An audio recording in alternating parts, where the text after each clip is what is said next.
Oh, baby. Oh, baby. Y'all know what time it is, man. I am who I am. My name is my name. And welcome into episode 66 of Shooting the Shit with Sands. Now, that is the most lisps you're going to get from me. And you know what I started realizing? Listening to this pod, I got a lisp. I do. I'm not even trying to do it. I think they fitted my retainer wrong. And did I know this before episode 66? Like, do you hear that? Like, you just hear me, Sammy Sprinkler, bench warmers? That's me. That's honestly me. But you know what I stopped doing? I started doing this. You see, I took my teeth out. Now, I stopped doing that because I heard it. I heard it on the pod. You remember that? Remember those episodes where I'm slurping on this fucking retainer? Those days are dead. Those days are dead. I know how to talk with this thing now, okay? But on today's podcast, man, we got a lot of shit. I'm going to talk some fantasy football for you. Cam Akers has torn his Achilles. That's actually dog shit. The Rams' leading rusher, Matt Stafford going in there. It may actually help their wide receiver value, but I really don't think so because Sean McVay is going to run the ball regardless. We're going to talk about Game 6 prior to Game 6, right? It's what time is it? It is 7:04, okay? We are an hour away from Game 6 happening. Let me put my phone over here. I'm just tired of hearing alerts. And I don't know how I feel about this series. It's very odd. It's very odd because I can see it. There's not many ways it can go in two games, but I see it going one of two ways, right? So we'll get into that. And yeah, man, we're just gonna talk about some shit, you know? So to start out with this fantasy football stuff, right? Right? Why do I do that too? Right? Right? I love asking myself questions. Like, right? You know what I mean? Right? You get what I'm saying, don't ya? Oh, I'm a fucking idiot. This brain, man. Golly. You ever realize, I know it's another rant, you ever realize how dumb your brain is? Like, for instance, you don't own a dog, but you swear like a pillow on your couch turns into a dog, like when you walk by it, or you think like a statue of a rhino's real when it's in your rear view. Like, what the fuck? You know, I don't know how your brain works like that. I think people have really dumb brains. Just like this guy I was training today could use half his brain. That dude can't spell comprehension, and if I told him how to spell it, he couldn't comprehend it to spell it back. Dear God. 11-hour shift that usually takes me 7. And you're like, don't you take the lead? No. I didn't take the lead. They told me to let him do the shit. So I tried to let him do it. And lo and behold. Is it lo and behold? That's a really dumb saying. But, anyways, he just couldn't get the job done. But, you know, as anybody else would in my position, you tell your boss he did a good job, right? You don't want the kid to get fucking fired. He's not a kid. He's a 32-year-old man. But, you know, same shit. Anyways, fantasy football. My tweet is so true. I think fantasy football is good for people. Like Eagles fans, like Cowboys fans, like Bengals fans. They're all in the same boat to me. I know that sounds horrible. They all are. Washington fans.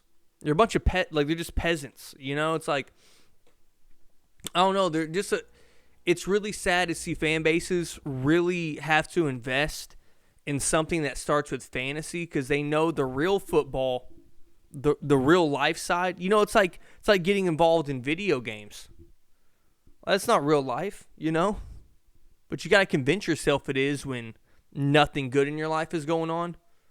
That's what it is with fantasy football and those peasant franchises. And I also realized that's why I wasn't doing good in fantasy football this year, I realized that, like, when your team's good, you're actually concentrated on the games. And you're not really worried about this fantasy. Like, in real life, my team's good. Like, in real life. Right? Like, in real life, I want to I won a Super Bowl. And I'm tired of women. Fuck women. They out here, they're like, why do you keep saying us and we? It's they. Like, don't correct my pronouns when I'm talking about the team I root for. That's for another subject for another day. Okay? Stop telling me that I don't play for them. No fucking shit I don't play for them. I'm 6'2". I'm 6'2". Yeah, it shows how strong my argument is. I'm 6'2", 210, fucking what, like 38% body fat? No shit. No shit I'm not out there playing. Stop telling me I'm not a part of the fucking team. I know this. Can I not enjoy one thing? One thing. While you're over here watching your reality shows. Oh, I love her. I love her. I would love her. I do love her. I love them. You don't know them. It's the same shit. You pick the team on the reality show. On your fucking dating show. I picked a whole football team. I picked 55 men I put my heart and soul into every fucking Sunday. Every Sunday, I put my heart and soul into that 55-man roster. But you want to make it seem different? It's not. It's not. You pick your reality show couple. I pick my teams. Am I a grown man that walks around every Sunday with a fucking jersey on? Yeah. Does that seem kind of crazy to be wearing another man's name and number on the back of my shirt? Of course. But you know what, motherfucker? It's that Sunday is I don't know how to explain it. It's a different mindset for me. That Sunday keeps us together. If you got a woman out there, you know this. Some of you can't pull women because you're a little too invested. I'm very invested in football, and a lot of my friends are. But that Sunday that I get to stay away from you and I get to scream at that fucking TV, that you understand that's why we can still love each other? Every time I put on that Jimmy jersey for fucking 6 hours and I watch the game for 3, that's the reason we can stay together. That's what you don't get. Those 3.5 hours, one time a week, that we get bitched at for every fucking week, they don't understand. If I don't get that, I'm a single man. I'm just saying, okay? I'm just fucking saying. But that's for championship teams. I don't understand the peasants. I really don't. Like, you can talk about fluky Foles if you want. I would talk about, like, Dallas Cowboys. What? I can't speak on things I wasn't born for. Like, that's as good as a Quidditch championship to me.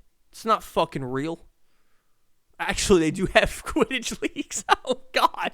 They do. And I bet they have more Quidditch leagues. You know, there's some dynasty out there that has more Quidditch championships than the Cowboys have in the last 30 years.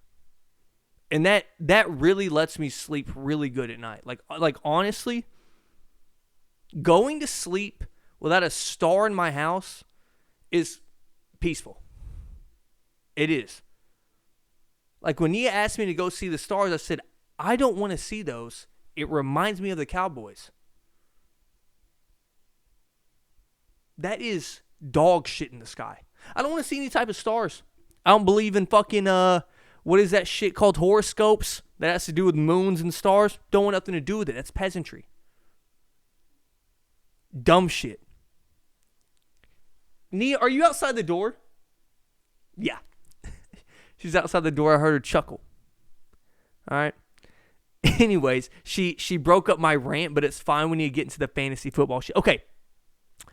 Cam Akers tears his Achilles. Do you need something, babe? I just hear this muffled, no. Oh my fucking God. No. Just through the fucking door. Jesus. All right. What an interruption. The beautiful Nia.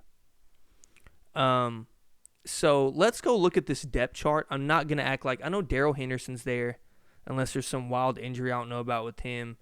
LA Rams depth chart. And you're saying, Hunter, why not just do homework? Because I'm going to tell you, why the fuck would I care who's the third string running back on the goddamn Rams? If Malcolm Brown's still there, I'm drafting him in the third round. Okay. Xavier Jones, they have a man named Jake Funk and Raymond Calais. That doesn't sound right. Calais. That sounds actually Calais. I like that one better. Just off name alone, I'm going with Jake Funk. But yeah, it's very odd. Because now with the fantasy pool, right? This is what happens in fantasy. You kind of have a plan. Like, I got a plan going into the draft. You should always have a plan, but you should always have a plan B, C, D, E, and F. You can know the room so well, and still, I know who most of these guys are going to choose. Not literally the person, but I get a feel out of, like, if you got 3 players that you're going for, you're going to be like, fuck, Hess is taking Eckler. I'm not going to get Eckler. Hess is going to take A.J. Green in the 4th round, and he's going to have 92 points the whole season. Like, you have to know what you're working with. I'm dead ass. They still think I'm drafting Todd. They do. They think I'm drafting Todd, and I'm not going to fucking do it. I'm not falling for it. I will. Fuck.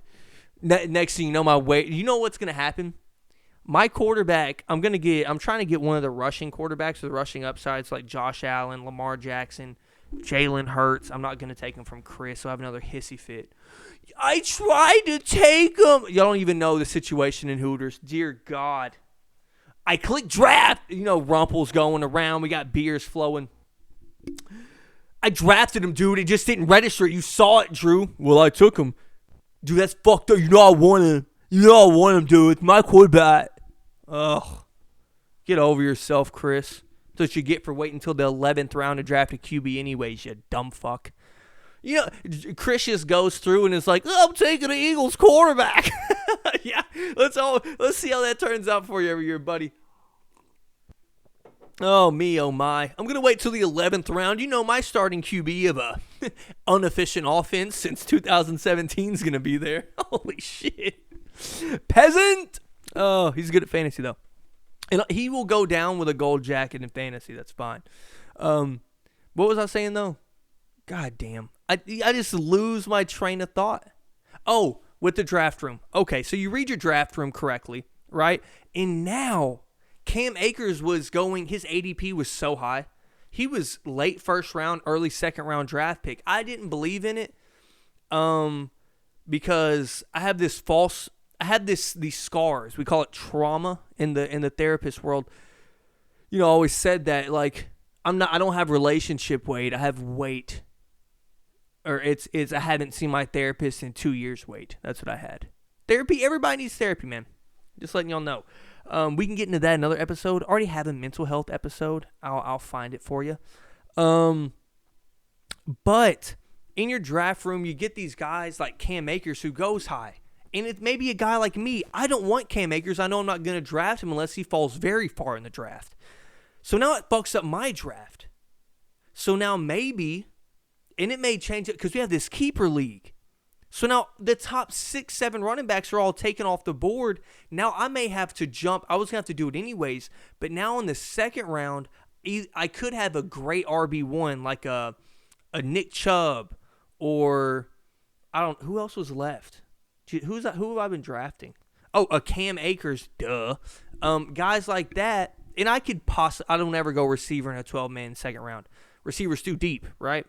If I can get Robert Woods in the 4th or 5th round, I swear he's been a wide receiver 14 and above for I don't know how many years, probably 3 or 4 years, right? Since McVay got there, or since he went there. That one year where Landon kept him on his bench, and he just kept dropping fucking 23 piece after 23 piece, and he didn't make the playoffs because of it. Dude, this is why, like, I have to take the anger out of fantasy football. It's so fun. It's so fun unless you're getting trolled. I got trolled a lot. I deserve it. And it hurts you. It does. And the thing is, maybe this year I'll admit the hurt. Probably definitely won't. But I'll think about it. I'll think about admitting the hurt that fantasy football brings to me and my family. Nia's part of my family now, in my opinion. It brings a lot of hurt. She saw me go through pain as Tom Brady threw his 7th interception on Sunday Night Football in front of the world. But yeah, man, it's just, it fucks up the whole draft process now. Because one top 10 RB going off the board shifts your draft in a whole different direction. Now Clyde Edwards-Helaire becomes a early second-round draft pick possibly instead of a late second-round, third-round draft pick. You may have to bump up Josh Jacobs on your fucking fantasy board. You may have to bump up a receiver you really didn't want to take in the second round up, or a George Kittle or something like that. Bump him up. So it kind of fucks up these mock drafts too, right? I wasn't taking Cam Akers anyways, but Cam's Akers, is that what I just said? You know, most of the time when I misspeak, I don't misspeak, and then I misspeak after I don't misspeak. Yeah, rewind that and listen to that again. Anyways, I haven't been taking Cam Akers. So now it fucks me up even more. Now Nick Chubb goes up a spot. Now I may not get Nick Chubb. Who the fuck am I going to take? Huh? Najee Harris? I've had the same fucking policy on these motherfuckers. They go through their whole life playing 12 weeks. Their whole life! And now they got to fucking make it to week 17. And now that I'm thinking about it, even deeper about the Cam Akers, I'm panicking, bro. I am panicking. I'm about to have Josh Jacobs, fucking Najee Harris, and then I'm going to have to get what? I'm going to get Clyde? Oh, my fuck. Oh, my God. Oh, I'm fucked. You know, it just ruins my whole strategy. Hunter, how can one player affect your board? I'm not good, bro. I'm not that good. I know what I'm doing, and I've suffered some injuries. But I'm not Conor McGregor, who is my favorite fighter of all time. I'm not going to make the excuse about injuries. Even though I have consistently in the group chat, I'm not going to make it here on this podcast. I'm doing what I can do with what I have, okay? And that's all you can do, man. That's all you can do. So just know this is what makes fantasy fun and shows it makes the cream of the crop come to the top, right? I'm not a rapper. The cream of the crop comes, yuck, pause, no homo, all the way to the top, right? Still bad. And that's what happens in fantasy. You got to be able to adjust. And with me, I do have good drafts, man. I will stick by that till the day I die. I think if I would go back, I bet every year through the first 5 to 6 weeks, I'm top 5 to 6 in points for every single year. That's the top half of the league. That's a playoff team. Is playoffs why I do this? Hell no, I'm in it for the rings, bitch. You know what I mean? But at the same time, getting a fantasy trophy is fucking hard, man. Injuries. Now we got COVID in the mix already. That's also the shit that sucks. Like, if Adam Thielen doesn't get COVID, I'm not bullshitting, I'd probably make playoffs. He was a double-digit scorer every week. He got COVID. He was out for 2. I was losing by 6 points. Oh, if I had to relive last season, I wouldn't do it all over again. Other than the Super Bowl in real life.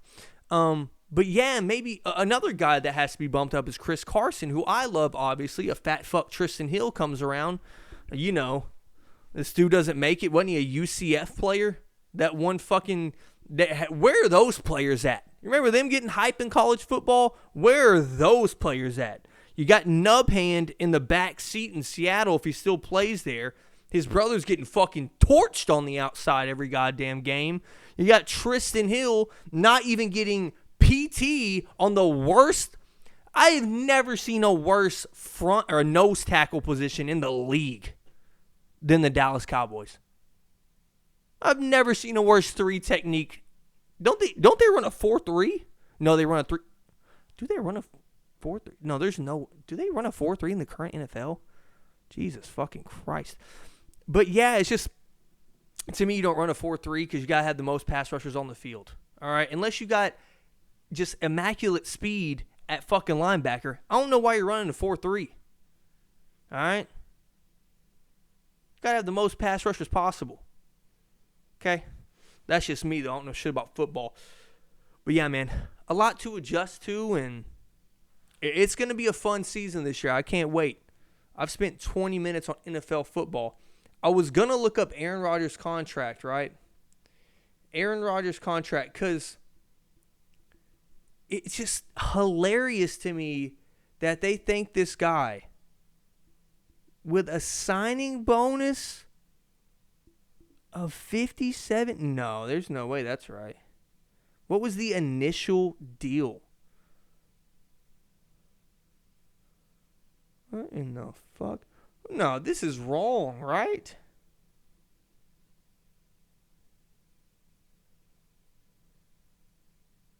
Oh, shit. Dude, it says base salary while he was 35 was $1 million, and now his base salary is 14.7. And then I scroll over to yearly cash. In 2018, this man made $67 million. And you want to offer him an extension like money matters to him? You want to offer him a 2-year extension? Bro, he has made it clear that it's not about money. And to me, that's even more disrespectful to offer money. Why do you think money can fix things, bro? This is a Barry. And there's not a lot of them in the league, in my opinion. This is an intelligent person. He is an intelligent human. He is not a football IQ guy. He is. I'm saying, I think his human intelligence is equal with his football IQ, which is insane. And you think money's going to fix this shit y'all did? Y'all had some mad disrespectful shit going on in that organization. And y'all not being self-aware enough to realize what y'all did, call him up and apologize. Because, motherfucker, the problem is the GM sees it as he built a roster that made it to 2 straight NFC championship games. That's what he sees. I hired the right coach. I got players around Aaron. What? You got dudes with 3 names.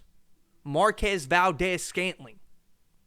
You got a dude named Alan Lazard, bro. Like I said, they're fucking fighting England in the 1500s. Who the fuck are they? You got me drafting them in fantasy, though. Why? Number 12. Have some fucking respect, man. And Jeff Saturday, this is my last comment. I know I've been going for 25 minutes. Jeff Saturday had a very, very interesting comment to me. Jeff Saturday, if you did not know, has played with Aaron Rodgers, has been in the huddle with him. He said, I have a feeling that he is going to sit out a couple games at the beginning of the year. And my fantasy brain started ticking. And it's going to take me 1 minute to break it down. Why would he do that? To prove he wants to be traded, one. To me, most of all, you drafted that replacement. Let's see what he can do with this bullshit. Let's see. Let's see how Devontae, one of the best wide receivers in the NFL, everybody talks about people not getting respect. People not getting respect. It's so funny how we all beg for great QBs to get targets to throw to, but when they get targets to throw to, the QB gets all the credit. How does that work? I think that's hilarious. Devontae Adams put up 18 touchdowns last year. No, dude, when I see a top 5 list, he's just like, yeah, he's number 5. Okay, number 4. Like, bro, no. He is a top 5 wide receiver in the most passing prolific NFL we've ever seen. He has a great quarterback. He is the only target on his team worth throwing to. But he just gets bypassed. Like, to me, it's like the Andre Johnson effect.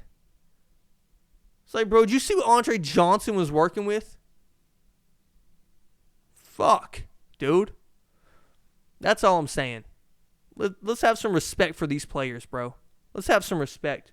Could you imagine if they drafted, like, any of those top receivers from that draft class? They could have got Justin Jefferson. Yo, the Packers could have got Justin Jefferson with Devontae Adams. Just something to think about. That's the first 25 minutes. Coming up next, pre-game, Game 6 of the NBA Finals, man. Y'all stick with me. I just started looking in the down like this in the camera. Bro, I look disgusting. And if y'all want to ask me why I look disgusting, ask me, why do you look disgusting? Once again, asking myself questions. I was supposed to go on the Tampa trip. And I'm actually, like, very, like, upset. Like, it actually hurt my feelings, you know, that I can't go. Like, it actually makes me really sad. Am I going to cry about it? No. You know why it actually makes me even more sad? Not that I can't see my friends I haven't seen in a year, but, like, twice. My closest friends in the world. What makes me really sad is that I have to take the 2nd of August to the 7th or some shit, or the 9th. Hasn't even told me what days. And that's I move into my apartment in the 1st of August. So what am I gonna do on my vacation? What do you take a guess? What am I gonna do on my vacation? Put that vacation air quotes. Put it in air quotes. What do you think I'm gonna do? Yep.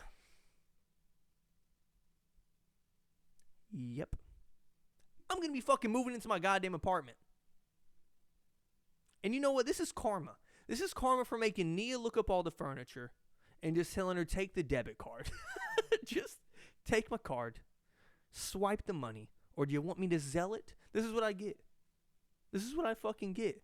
She's like, honey, you need to help me. No. I don't care what it looks like. We've already gone over the couch shit. I kind of got in trouble for talking about the couch on the podcast. Nah, I didn't. She thought it was funny, but I got in trouble. But hold on, official. Oh, somebody signed the rookie deal. Don't give a fuck. Yeah, it's just that's what I have to do, and it really pisses me off because, like, those vacation times with the boys, man, it's just, I don't know how to explain it. It's such a different energy. You know, when you're with your girl, you love being with your woman, right? And I can hang out with Nia all day.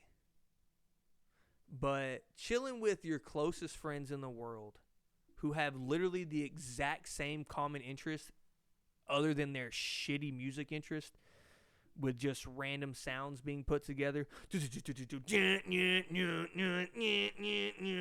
this some beautiful singer going, oh, yeah, I will find you. I don't listen to that EDM dumb shit, okay? We're taking Adderall, we're not taking ecstasy, okay? We're not taking Molly, we're taking Adderall, okay? Allegedly. I would never take it, never done it in my life. I have, and it's great. They call it the limitless pill in the streets. That's what they call it. But, like, just sitting there and talking with everybody, like, being able to literally talk football until, like, the first year I went, Ryan Fitzpatrick destroys the Saints, right? Destroys them. We put up, I think, 49 on them, 48. And before that, my voice was gone because we had just sat there and talked so much. And that would be like, why y'all talking so much? That's annoying. Nah, man. When you're really passionate about what you're talking about and debating and it doesn't get nuts, that's what I love about them. We can have a debate and disagree. Dude, me and Chris respect each other's opinions. Well, I hope he respects mine. I respect his. What if it wasn't mutual? He's just like, this fucking guy. He's one of my closest friends, but he's a fucking idiot. What if he said that? I bet he does sometimes. But we respect each other's opinion like a lot. But we disagree more than 75% of the things we talk about. And it's not even intentional.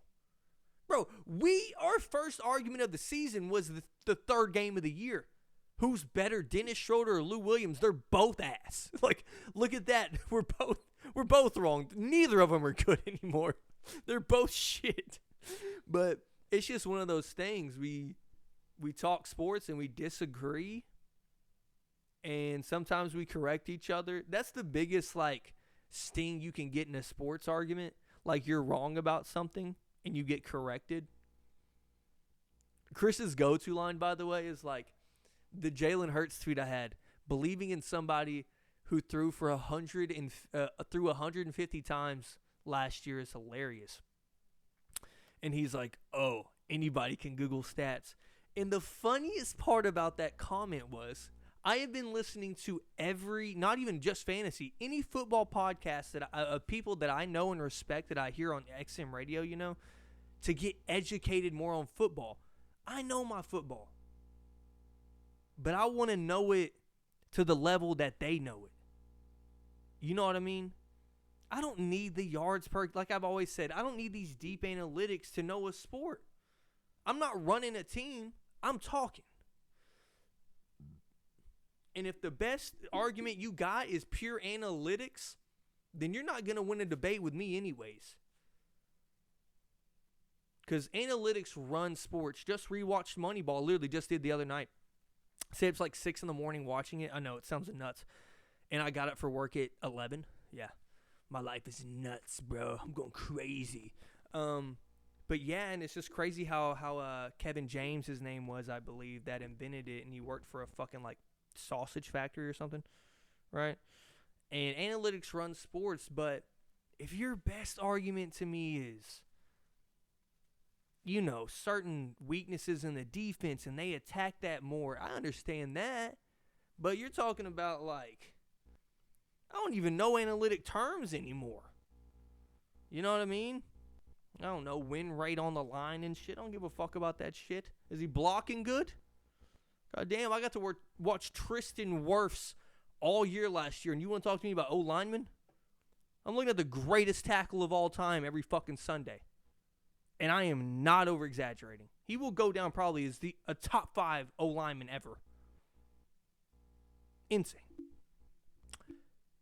But, 7 minutes on NFL football. Here I am.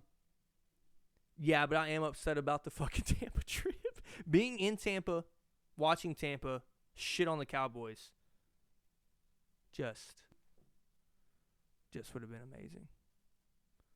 Being in Dallas, like the Cowboys, this is how I view the Cowboys. Like, real Cowboys live in Fort Worth and Dallas.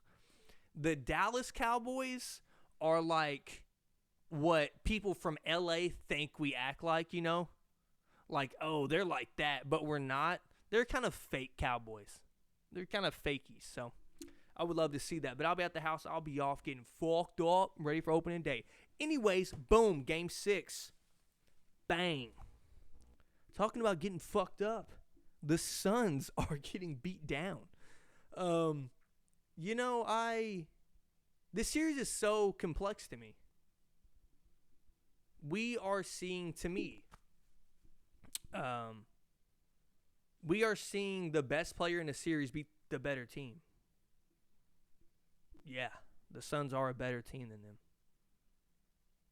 The Suns' last game, they don't lose that game at any point of the season other than that night against one man named Giannis Antetokounmpo. And it's odd, man. It's weird as a Braun fan, as a Wade fan. Seeing Kobe go, rest in peace. Seeing him not go as in pass away, but go as in out the league. And it's now we're seeing Braun go out the league, and we see a dude who you see these guys like Luka and Trey and fuck, man. All these guys. I can't wait to see what Jason Tatum turns into and Jaylen Brown. I think Jason Tatum is never going to be the best player in the world, but he's going to be up there. You get what I'm saying? And I'm praying Bam can get to a top 10 player status, which I think he can. He's fucking 23. That's fucking crazy to think about. All defensive team. 23, man. He's amazing. And it's weird seeing the league be okay. And people kind of fuck up history with Jordan. And I'm not going to sit here and do this GOAT shit. I'm literally talking about people fuck up the history of Jordan. And they were trying to find the next Jordan. And they couldn't find him. But they're acting like Kobe came in the league in 2004. No, man. If you really look at the history of the league has been okay when the best player leaves. Always.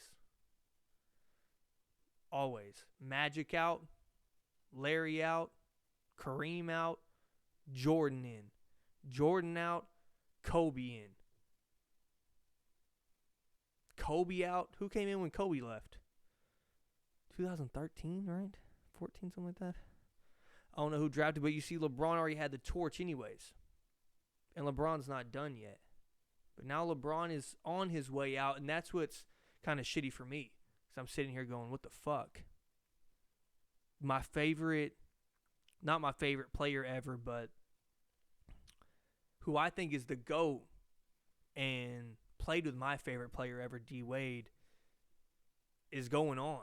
And that's why I think people should really stop hating. Like, we're too old to be hating on LeBron, and I'm not saying if you're a child, don't hate on him or whatever. I'm not saying that.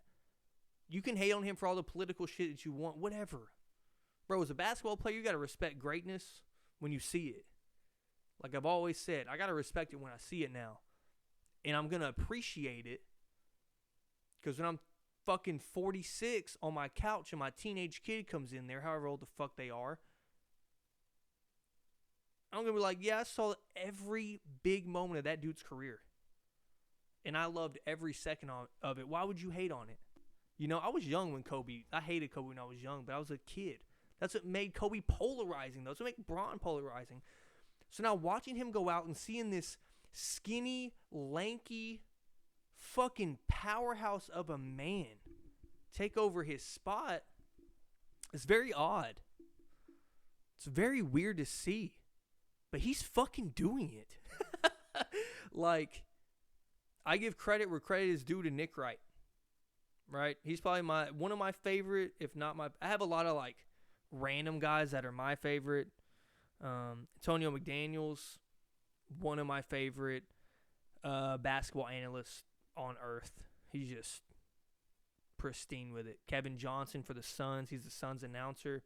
Amazing basketball analyst. Like, those two are guys that I listen to in my own time to get my basketball information, and I don't copy stats and shit. I try to do that as least as possible unless I'm turning it into my own stat. But I give Nick Wright credit. He said Giannis is the only player that could surpass LeBron. He said this 3 years ago as the best player in the world. So he's the only player alive. This is before Luka got in the league, though. So he's the only player, and he's doing it. If he wins this title and finishes this out, he's going to be the best player in the world, and he's going to hold that torch. And that's going to be cool to see, man. He's amazing. And he's unhateable. Even though that quote didn't make a lot of sense. I'm just going to say it. The quote was overrated. But for a man who is not fluent, he is fluent in English. I'm not trying to be ignorant. For a man whose primary language is not English. Oh, and I'm an idiot. He was one of the guys I was talking about being not from the U.S. dominating the game. I didn't mention Giannis. Dude, like, literally 5 of the best 7 players in the world are not from this country. It's insane. But yeah, man, but I understand, it made sense. I just feel good for the guy, man. To me, he has like no hate in his heart. He seems like a good person, But you know how I say it, he seems like a good person and not, oh, I love him. Like, the reality shit, the reality show shit. But yeah, in this series, what I've seen is a Suns team who has no answer. Do I expect Drew Holiday to go for 30 again? No. Go look at this, right? 6 games that I considered playing well. Okay? You can go look for it yourself. He had 6 games where he had like over 22 points. I looked at it. Over 22 points and shot over like 40-something%. And I went through it. On those 6 games, he's shooting 60%. Literally right at 60. 6 games through this whole playoffs. And in all the rest of the games, he's shooting 34%. So he has these games where he's going to peak. And Drew Holiday is going to show his offensive game, which I'm talking about. He's so smooth. He's so smooth. He hadn't made shit. And do I credit that to Chris Paul? No, not really. And I know Chris Paul's a great defender. But at the same time, Drew Holiday ain't done shit on nobody. He has these like, I'm actually good at basketball games, Fuck off. He has those games. It's very interesting. And Chris Middleton, man. This guy, and I'll get to another point on Chris Middleton that's really pissing me off. Chris Middleton's hooping. And like, what did I tell y'all, man? I was so dude. He plays like KD, man. And now, this is what pisses me off. I just said this in the group chat. I go on this podcast and say, this is the best finals that we're going to have. Pre-finals. I think I said 4 days earlier, it was a week before game 1. I said, this is the best finals matchup we've had in almost a decade. Bomani Jones tweets, best finals since 2013. 2,000 retweets. But Chris Middleton's hooping, man. And now everybody's saying he plays like KD. Look at that. Stephen A. Smith. He plays like KD. Oh, he does play like KD. Yeah, I've been saying it.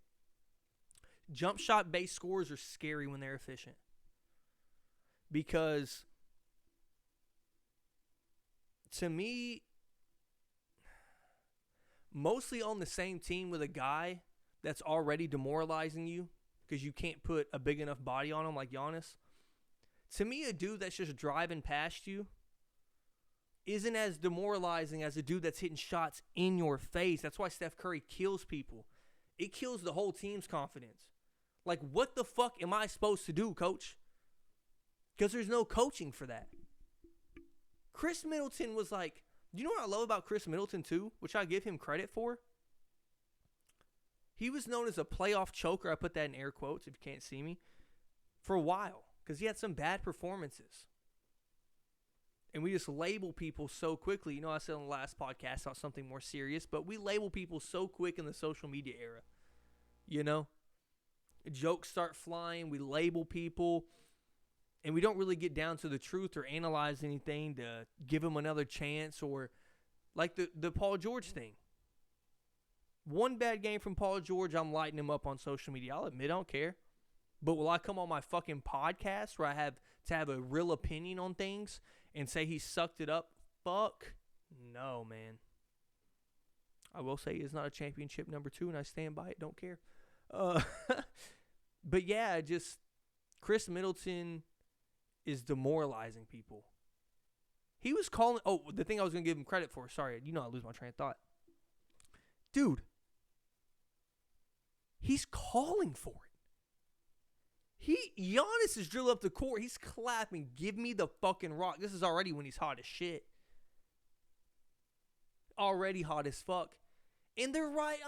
Dude, they're right on him. Like I said in the last podcast. Bow, bang. What are you going to do? Take your L and go home. I'm going to take my ball and go home. That's what it's from. This is the reference. Yeah, it's very, very interesting on the Bucks side. And I'm going to get to where it can go one of two ways, like I said. But on the other side, with the Suns, they have to me, the second best player in the series in Devin Booker. He's dropping 40. His coach benched him into the fourth quarter, game 3. Said, get your fucking head right, basically, right? That's what I love about Monty Williams. He doesn't care what stage you're on. If he needs to send you a message, I mean, game 3 of the finals, quite a message. But he's like, get your head right. You ain't in it. Comes back, 2 back-to-back 40-point games, and it's not enough. And what are we going to say for CP3 this time? No injury. His hand, no. He's had too many great games this series, right? He's had 2, I believe, the ones that they won. 2 great games. And he's just getting lackluster with the ball. Like I said, they're guarding the pick and roll different. And he's also getting a little loose with it. And to me, he's trying to conserve himself for the fourth for some reason. When the Suns, the whole year, have won games by getting leads and holding them. They aren't this comeback squad. And I'm not saying they can't be. I'm saying what I saw from the Suns in other than the playoffs, like the 8-game sample, 10, 12-game sample I watched during the season, those motherfuckers are we're going to hit threes, we're going to lock you up, we're going to have Chris Paul not turn the ball over, Devin Booker's going to hit some daggers, we're going to blow you the fuck out. And Chris Paul's not being... Dude, Chris Paul was so aggressive in the first 2 games on offense. Or am I tripping? Or am I going crazy? Like, I saw a different dude. And now him and Devin Booker are over here going hero ball. When this team is made from ball movement. That's what this team was made out of. Like, why go against the game plan? Why? It's the last game of the season. Possibly. Last couple games of the season. And we're switching it up. In a game where your best scorer, Devin Booker, I think he's their best player, sat out the fourth quarter, scored 10 points. You had a chance to come back and win that game. They lost by 20, I believe. But they were within 12. Within 9. And then it gets taken away from them. Because of why? Ball movement. Move that motherfucker, man. Chris Paul, you cannot sit here and wait. Why is he acting like his play style takes a lot of energy? I know his defense is great. But why is he acting like he's some aggressive scorer to begin with? But at this point, he's not looking for his shot. Is his hand bothering him? I don't give a fuck. I'm sorry, I don't care. Unless J.R. Smith blows a 51-point performance in game 1 and you punch a whiteboard and break your fucking hand, you have no complaints. And this is going to go one of 2 ways, right? Were these games by Chris Middleton and Drew Holiday anomalies? I think more so for Drew and not Chris. Chris has been going bananas for most of the playoffs. Just because he doesn't score 30 on 58% shooting doesn't mean he's not playing fantastic. He's the second option. Yeah, he can't shoot 30%. But this is what's going to happen. Drew and Chris are either going to show up and ball the fuck out. Because if Drew shows up and balls out, this series is over. My prediction every game for this series, if Drew Holiday has 18 plus points and over 50% shooting, they win every single game. I don't give a fuck if he did that from 1 through 4. They were sweeping them. They're sweeping them. Because if he's scoring 18, Chris Middleton puts up 18 at the least. You got a dude putting up 32, at least 32, right? 32. What is that? 18, 32. Come on, Hunter. That's 68. 68 points from a trio is already good enough. But then if they play well, it's a wrap. And the other side this could go. The Suns keep playing how they're playing, and the other team does not somehow, miraculously, get fucking 100 points from 3 players. You know? That's what we were looking at last game, bro. We're looking at damn near 90 points from 3 players. You can't, you're not going to win. You're not going to win. And, man, we shit on the Bucks all offseason, right? Not really shit on them. But for a move that they were so, into, the Bucks knew that this was their guy. We had our doubts. They're a big 3. And they're legit. So, that's my little rant for the night. I'll be back after the game, man. Let y'all know who is the champion. Or will we have a Game 7? Scott Foster's reffing tonight. We'll see. I think a real betting man goes against the obvious pick, you know? Suns plus 4.5 is probably the bet I'm taking. Maybe Suns money line. Scott Foster is under a microscope, and you can't let this happen again. We'll be right back with that post-game reaction. Post-game reaction? What the fuck? What is this? Oh, it's a mirror, bro. I thought it was my chair. I was like, I'm sitting in it front ways. Bobby Portis is getting the microphone. I'm listening in.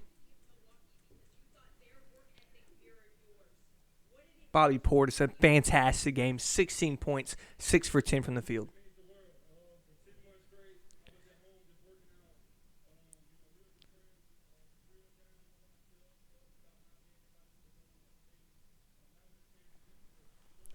Guys, that's an Arkansas guy. That's my guy. You know, and by the way, just CP3, man, I feel bad. I truly do. And this is a very rare, like I said at the beginning of the podcast, right? It's a very rare series where you don't see a team playing bad that's getting beat when they lose. Let me pull this box score up. Sorry, it's just, let's go Bucks versus Suns today. So it's wait, can I get the actual box score, man? I'm trying to see, team percentages and shit. Duh. So if we go to stats, look at this. Google's also awesome. If you go and look at the championship game, green fireworks come up. Crazy. Look at the comparison here. Yes, the Bucks shot 10 more free throws, but you know what? It's so funny, right? Giannis goes to the line all series, and it's not a big deal. But then everybody has a problem with the officiating when he starts making them. I think that's hilarious. Look at this. Suns did not shoot well from 3, 6 for 25. Guess what? The Bucks didn't shoot well, 6 for 27. They made one more shot than the Bucks, shot damn near the same percentage, 44 to 45. What killed them the whole series was turnovers. They had 4 less turnovers than Milwaukee today. Points in the paint, they didn't get killed today, outscored by 6. More steals, 2 less blocks. 6 less team assists. The offensive rebounds were, it was bad, but they got out-rebounded like a bitch. And it's so weird. I don't know how to explain this. I've never seen, other than the Cavs versus Warriors series, the first one with KD. I've gone over this 100 times with y'all. The only game they won in that series, they scored 130.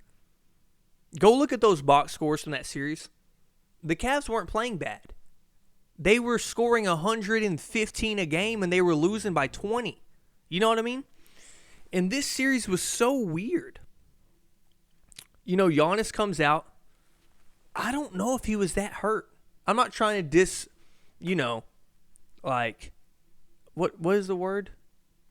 Ignore. I'll just say ignore because I'm going to sit here and say diss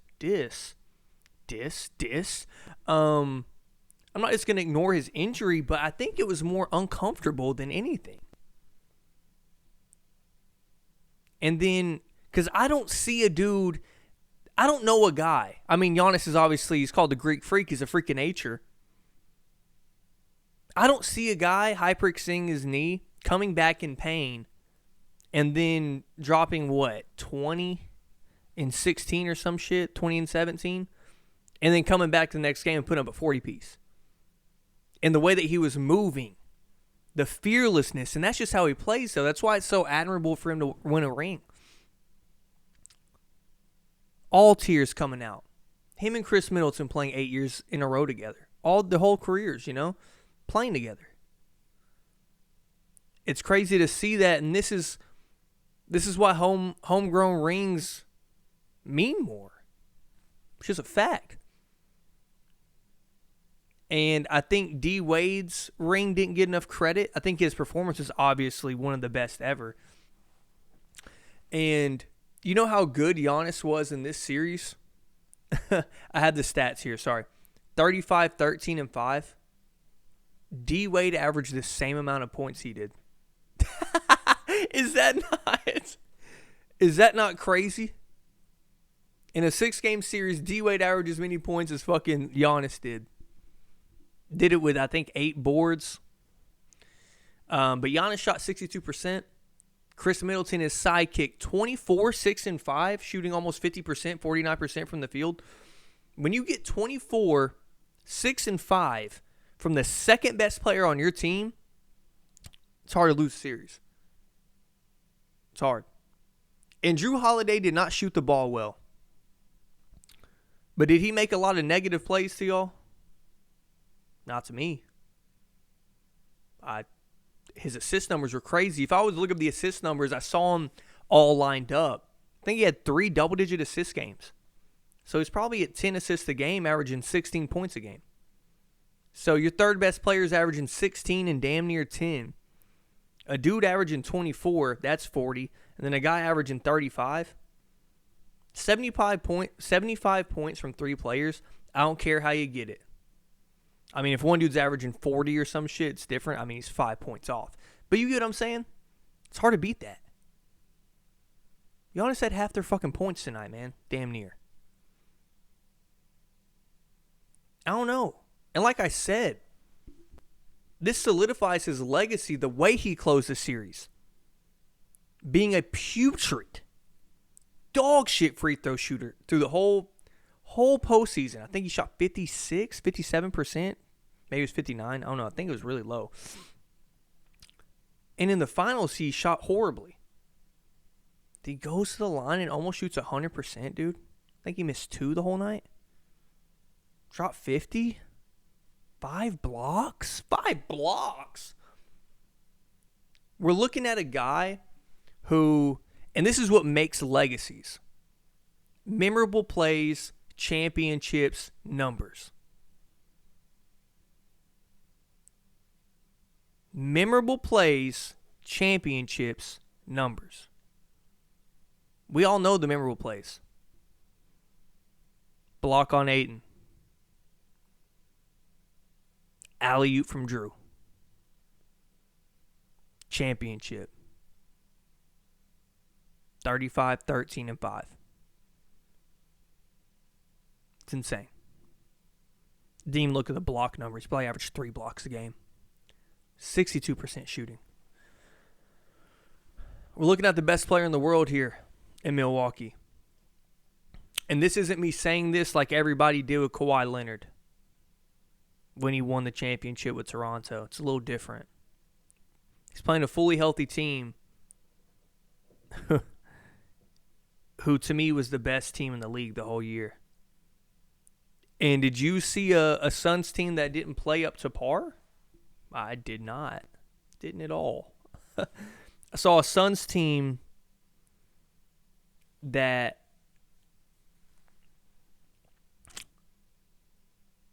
their all-time point guard was good. He was not great, which is what they needed.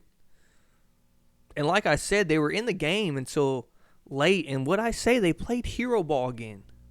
No ball movement. And if it was a ball, the ball movement was there, is Jay Crowder or Cam Johnson or somebody taking a shot with 3 seconds left on the shot clock. And that'll kill you really fast. Really fast, and it did. I thought the Suns had a chance to win that game at the end. You know, they're down by 8. And it felt like they should have been down by 15. Was it the home crowd? I don't think so. I think it was Bucks weren't missing. Every Chris Middleton dagger was met with a Devin Booker shot. Or a Chris Paul shot. Or something. And I think that complacency does hit in a series, even in the finals. Being up 2-0. I think complacency hit. Now, does that mean it takes over your whole body and you're like cool with losing a game? No. But I think sometimes even to the most mentally tough people, you even go, we can, if worst comes to worst, we can give a game. You know? Devin Booker's a killer. And Chris Middleton just didn't give a fuck. Did he? He honestly did not give a fuck. So, Giannis Antetokounmpo now has the torch as the best player in the world, and that can change next year. I mean, we were just calling KD the best player in the world till they lost the series, right? Best player in the world, now Kawhi's the best. Now Giannis is the best. And I don't want to swing this around to LeBron James and Giannis's moment, but that just shows the all-time greatest of all greats, like top 10 players, top 5. There was never a discussion whether you won the championship or not, who was the best player in the world. It just so happened that those guys were in the finals damn near half their careers. So that kind of helps. But we have a new best player in the world, a dude who can be the face of the league for a long time. So cool to see him. All Antetokounmpo brothers have fucking rings now. All 3 of them. Wild. That's like John Jones family shit. If you don't know John Jones family, his brother is fucking Chandler Jones. Yeah, Super Bowl champion. John Jones is the greatest MMA fighter in the world, and I think his other brother was in the NFL as well. But yeah, it's just, man, I'm like speechless right now because what Giannis just did to that team was unbelievable. Like, honestly. Like, I'm astonished. Literally. Like, I don't even know what to say. That was one of the best individual performances I've ever seen in my life. Not just because of the numbers, no. He could have had 42. He could have not made a free throw. The free throws help, obviously, but if they win that game, it's just Giannis personified that whole game. That third quarter. That third quarter was Giannis personified. Effort, intensity, no plays off. I'm not letting us fucking lose. And that's that. And it is funny how narratives shift, you know, and some players can take a step back like Giannis because he's dominating the game and all that, and he can step back and let Chris Middleton take those shots. And I think the problem with it is, you know, Chris Middleton made them. Chris Middleton doesn't make those shots, and they lose. Giannis gets criticized. Even though it's been working all postseason, all season. He gets criticized. But his self-awareness, not that he's letting another human take a shot, is that he's like, I just dunked on 3 of them. I am manhandling these motherfuckers. And I didn't hear DeAndre Ayton's name called in the last 2 games. I didn't know he was on the court. I didn't. Other than he looks like he has that puffy face. He looks like he needs a fucking EpiPen all the time. So he has a fucking allergic reaction going on. I did not hear his name once, bro. Not once. And it was just very impressive. A dude that's not going to get a lot of love in this, and this is my final little take here. A dude that isn't getting love and was really never respected for what he was in the NBA is Robin Lopez. God damn, look at me. I'm disrespecting him. Brook Lopez. Did y'all know he leads the franchise in points over there in Brooklyn? Ever. My bad, camera cut out, but of course. He's a hell of a player, man. And Brook really never got his respect ever in the league. And he was a dominant force at one point. There's a reason he got a bag. Now, was that Russian owner a fucking idiot? Yeah. But at the same time, he was a dominant scorer. Like, he was 20 a game, man. For the majority of the beginning of his career. Then he evolved. And maybe he was all the time, but I was at that age where I didn't know, I wasn't really. You can watch as much basketball as you want to in high school. You can't watch it like I can now. You know what I mean? Like, see it differently. He evolved into one of the most elite defenders in the post. It's very odd, but yeah, man, I think this team. Oh, and Dante DiVincenzo, man, season-ending injury, a key piece to their team. Reminds me of when people forget that Caron Butler was on that Mavericks team that beat the Heat. And I'm not saying it helped him because Caron Butler was 19-point a game scorer, I believe, that year, 17 to 19. And he got hurt and it helped him because it made them have guys who catch and shoot. I think Dante DiVincenzo helps more than hurts him, or hurts him more than helps him when he gets hurt. But anyway, just random thoughts I have in this series. It was a great final series, man. We saw some high-level shot making, high-leverage moments, and that was a hell of a series by a hell of a player, couple hell of a players. Shit, Devin Booker, man. Shouts out to Devin. And honestly, that's probably Chris Paul's last shot. And that fucking sucks because he's one of my favorite players to ever play. But, he's got to blame himself. Not saying he played horrible. He didn't choke or anything. But there's another level you have to kick it into. And today, like I said earlier, he didn't do that bullshit where he wasn't aggressive. And it just didn't matter. And I think we saw why he didn't do it.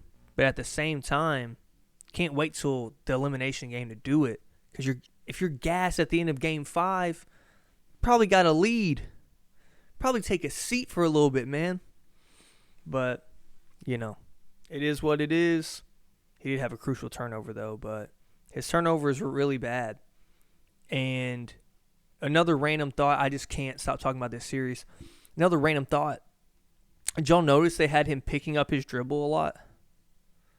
Thought that was really interesting. It's just something I started picking up on the last 2 games when his turnovers kind of heated up game 3 to 4. But the last 2 games, I really saw how they did it. They saw something in the film session. I don't know what they did, or maybe it's by coincidence.